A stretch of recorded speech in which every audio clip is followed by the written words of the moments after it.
ये 2024 की जंग है, इतना तो पता चल गया।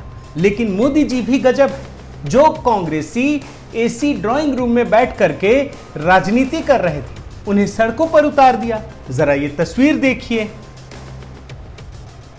जो सोनिया गांधी बार बार ईडी से समय मांग रही थी, शायद बचना चाहती होंगी, अब वो खुल करके दहाड़ रही हैं। जरा खुद सुनिए। मैं इंदिरा जी की बहू हूँ और किसी से नहीं डरती। लेकिन मोदी जी भी तो भ्रष्टाचार को लेकर सालों पहले यह ऐलान कर चुके हैं। ये लड़ाई आगे बढ़ेगी। वैसे मोदी जी भी राजनीति के बड़े यूनिक खिलाड़ी हैं। छिपम छिपाई का खेल नहीं करते, जो कुछ करते हैं जनता के सामने करते हैं, और इसीलिए तो कांग्रेस एक्सपोज हो जाती है। अब आप बोलेंगे कैसे, तो आप राजस्थान के मुख्यमंत्री जो कांग्रेसी दिग्गज है अशोक गहलोत जी का ये बयान सुनिए। इस सरकार को इतनी भी शर्म नहीं आती है कि आप किस महिला को किस रूप में आप व्यवहार कर रहे हैं। ईडी वाले उनके घर जाके बयान ले सकते थे। मतलब ये कांग्रेसी मांग कर रहे हैं कि अगर सोनिया गांधी से पूछताछ ही करनी थी तो ईडी के अधिकारियों को उनके घर भेज देते। मगर यही कांग्रेसी ये बात भूल जाते हैं कि साल 2010 में जब नरेंद्र मोदी गुजरात के मुख्यमंत्री थे, तब एसआईटी ने किस प्रकार से घंटों उनसे पूछताछ की थी। तब इनकी मर्यादा कहां चली गई थी। लेकिन उस समय भी मोदी जी ने जो जवाब दिया वो आपको जरूर सुनना चाहिए। जरा उनका बयान सुनिए। भारत के संविधान, भारत का कानून सुप्रीम है और नागरिक के नाते एवं मुख्यमंत्री के नाते मैं भारत के संविधान से, भारत के कानून से बंधा हुआ हूं। कोई भी व्यक्ति कानून से ऊपर नहीं हो सकता है।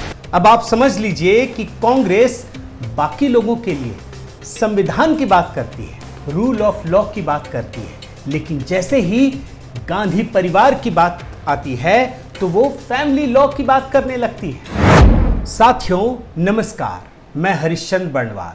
आज जब सोनिया गांधी से ईडी पूछताछ कर रही है तो यकीन मानिए देश के सियासी इतिहास में एक नई चीज लिखी जा रही है, एक नया इतिहास बन रहा है। और ऐसा इसलिए कह रहा हूं क्योंकि आज देश का हर नागरिक ये कह सकता है कि भारत में कानून सबसे ऊपर है, इससे ऊपर कोई नहीं, ना कोई व्यक्ति और ना ही कोई परिवार। वो इसलिए क्योंकि सोनिया गांधी से पहली बार कोई एजेंसी पूछताछ कर रही है। जी हां, और याद रखिए कि सोनिया गांधी से उस समय भी पूछताछ नहीं हुई थी जब इंदिरा गांधी की हत्या हुई थी, और सोनिया गांधी इकलौती चश्मदीद गवाह थी। ऐसे में जब सोनिया गांधी से पूछताछ हुई है तो आज देश ने कांग्रेस का असली चरित्र देखा, मीडिया का एक भयानक चेहरा देखा। मैं कांग्रेस से इसकी शुरुआत करता हूं, और आप देखिए कि अब तक आपने देखा होगा कि किस प्रकार से पहले सरकारें गांधी परिवार के आगे नतमस्तक हो जाया करती है। अब गांधी परिवार या फिर कांग्रेस 8 सालों से विपक्ष में है, सत्ता पर तो मोदी जी हैं, लेकिन इसके बाद भी जो कांग्रेस की सोच है ना कि गांधी परिवार सबसे ऊपर है, वो नहीं बदली है। और इसीलिए जब ईडी पूछताछ कर रही है तो अशोक गहलोत जो कांग्रेस के दिग्गज नेता हैं और राजस्थान के मुख्यमंत्री हैं, उन्हें संविधान और कानून से अधिक सोनिया गांधी के सम्मान की चिंता है। आप उनका ये बयान सुनिए। उनको चिंता नहीं देश क्या सोच रहा होगा। और बात सिर्फ इतनी नहीं है, बल्कि कांग्रेस का अहंकार सिर चढ़कर बोल रहा है। वो खुलेआम सार्वजनिक रूप से ये ऐलान कर रहे हैं कि जिस पार्टी का सत्ता में लगभग 54 साल तक राज रहा हो, मतलब जिस पार्टी ने भारत की सत्ता पर 54 साल तक राज किया हो, वो क्या सिर्फ 90 करोड़ का घोटाला करेगा? जरा खुद सुनिए। जिन पार्टी ने 54 साल हिंदुस्तान की सत्ता में रह चुके, उन पार्टी के तरफ से 90 करोड़ रुपया, सिर्फ 90 करोड़ रुपया हमें घोटाला करने की भी जरूरत पड़ी। नहीं। सही बात है भाई, हमने तो वो भी दौर देखा है जब आपने भ्रष्टाचार की अल्फाबेट्स तैयार कर दी थी। भूला नहीं है ये देश, और तभी तो मोदी जी आए थे। लेकिन मोदी जी का अंदाज जरा अलग है। क्यों, ये भी आपको जानना ज़रूरी है, क्योंकि जब वो सत्ता में आए थे ना, तो कुछ ही समय बाद उन्होंने कहा था कि पाई पाई का हिसाब लेंगे, और 90 करोड़ रुपए तो आम आदमी के लिए बहुत बड़ी रकम होती है। जरा मोदी जी का वो बयान सुन लीजिए। देश की जनता का पाई पाई का हिसाब देश की जनता को मिलना चाहिए। तो आपने देखा सोनिया गांधी से पूछताछ क्या शुरू हुई। कांग्रेस ने पूरे सिस्टम, मतलब कांग्रेस का जो पूरा सिस्टम है, उन्हें बचाने में लगा रहा, और यही नहीं, संवैधानिक संस्थाओं को भी बंधक बना लिया गया। अब ये कैसे? इस समय संसद की कार्यवाही चल रही है और सोनिया गांधी से जो पूछताछ शुरू हुई तो लोकसभा और राज्यसभा दोनों में कार्रवाई तक नहीं हो पाई। आप ये रिपोर्ट में देख सकते हैं। और इतना ही नहीं, जहां संसद में कांग्रेसियों ने हंगामा मचाया, वहीं ईडी जैसी संस्था को मतलब सीबीआई में या बाकी सुप्रीम कोर्ट, तमाम संस्थाओं, चुनाव आयोग तक में देखा कि कांग्रेस ने किस प्रकार अपमान किया। अब वही कांग्रेस ईडी को इडियट बता रही है। क्यों? क्योंकि सोनिया गांधी से पूछताछ कैसे हो गई।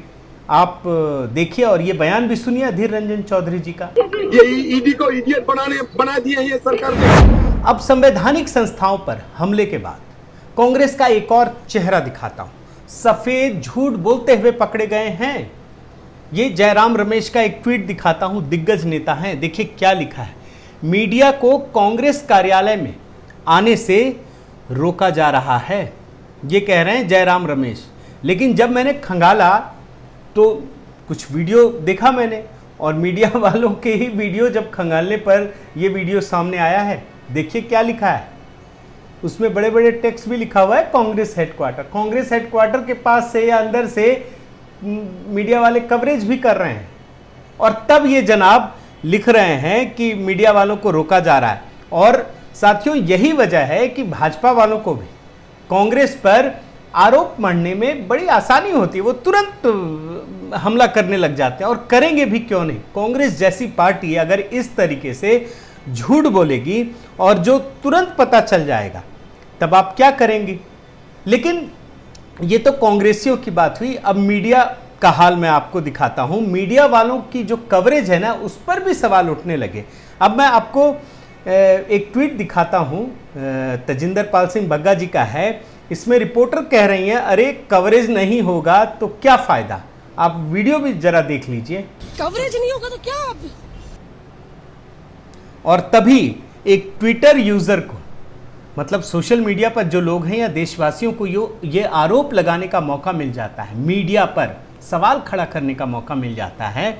और क्या लिखते हैं, कवरेज के लिए कांग्रेसियों से ज्यादा परेशान तो मौसमी सिंह है। अब सोचिए, ये गंभीर आरोप है। मीडिया वालों की जो विश्वसनीयता खत्म होती है ना, वो इसी वजह से होती है। वैसे आज कवरेज के दौरान एक और दिलचस्प वीडियो देखने को मिला। आप एक छोटा सा हिस्सा सुनिए। ऑन एयर मुझे लताड़। अब ऑन एयर रिपोर्टर को किसने लताड़ दिया, ये तो सोचना पड़ेगा। कांग्रेसी दिग्गज नेताओं ने लताड़ा या टीवी वालों ने ही लताड़ दिया, ये तो सवाल बड़ा प्रासंगिक है ना। लेकिन इतना समझ लीजिए कि आज जब सोनिया गांधी से पूछताछ हो रही है, तो कांग्रेसियों ने पूरे देश में हंगामा मचा दिया। पूरे देश में, कहाँ वो सत्याग्रह की बात कर रही थी, और बेंगलुरु में इन लोगों ने मतलब आगजनी की भी खबरें आई।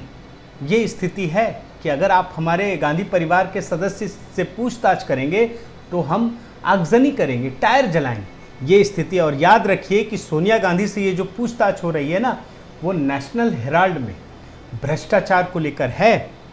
मतलब अगर भ्रष्टाचार का मामला है तो क्या कांग्रेसियों को जांच में सहयोग नहीं करना चाहिए? क्या पूछताछ भी नहीं होनी चाहिए? भाई अगर आरोप लगे हैं तो दूध का दूध और पानी का पानी कैसे होगा?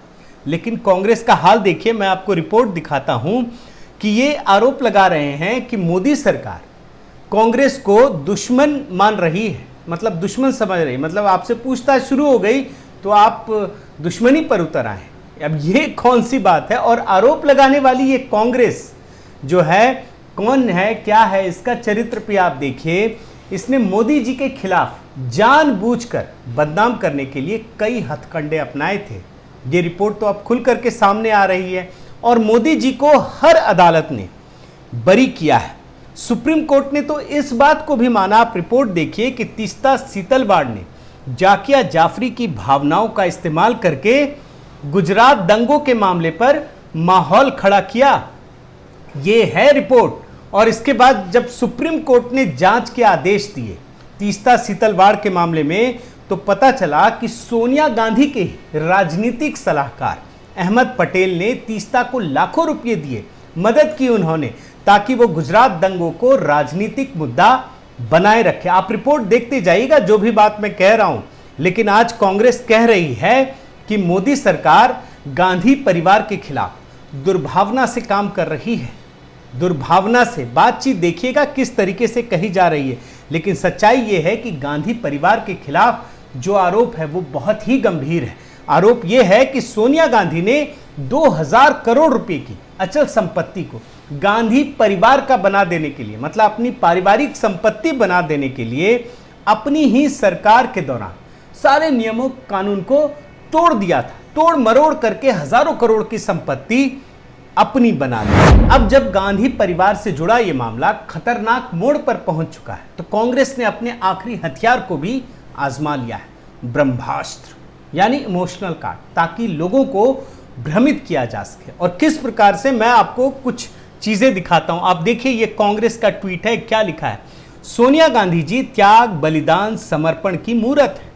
सोनिया गांधी जी ने प्रधानमंत्री के पद को ठुकरा दिया था। क्या कोई वर्तमान राजनीति में ऐसा कर सकता है? सत्य साहस सोनिया गांधी, ये हैशटैग है। अब देखिए कांग्रेस का एक और ट्वीट, बेशर्म और तानाशाही हुकूमत उस परिवार को तंग कर रही है जिसने देश के लिए कुर्बानी दी। आप भाषा देखिए, इसीलिए मैंने इसको ब्रह्मास्त्र कहा है। देखिए अब सुप्रिया श्रीनेट का ये ट्वीट देखिए, क्या लिखा है? जिसकी गोदी में लहूलुहान इंदिरा जी ने दम तोड़ा, जिसने बिन बिन कर शहीद राजीव जी के शरीर को जोड़ा, उसको तुम और तुम्हारी पूरी हुकूमत ईडी से क्या खाक डरा पाओगे? ये है साथियों 2004 में सोनिया गांधी ने जिस नाटकीय अंदाज में प्रधानमंत्री का पद मनमोहन सिंह को देकर त्याग का नैरेटिव बनाने का खेल किया था, उसका हाल क्या हुआ, उसका परिणाम क्या निकला, उसे अगले 10 सालों तक देश की जनता ने देखा है। आज जब वही भ्रष्टाचार गांधी परिवार से जुड़ रहा है और वो पूरा का पूरा मामला खुलता चला जा रहा है, तो इस मामले को दबाने के लिए एक बार फिर से त्याग, बलिदान और समर्पण के पुराने नैरेटिव को सड़कों पर हंगामा करके खड़ा करने की कोशिश की जा रही है। लेकिन कहा जाता है ना कि काठ की हांडी बार बार नहीं चढ़ती है, और इसीलिए कांग्रेस को इस बार कोई नई रणनीति बनानी पड़ेगी। बहुत बहुत धन्यवाद। आपसे गुजारिश है कि आप मेरे इस चैनल को ज़रूर सब्सक्राइब कीजिए, लाइक कीजिए, शेयर कीजिए, कमेंट कीजिए और इस बेल आइकन को प्रेस करना मत भूलिएगा। नमस्कार।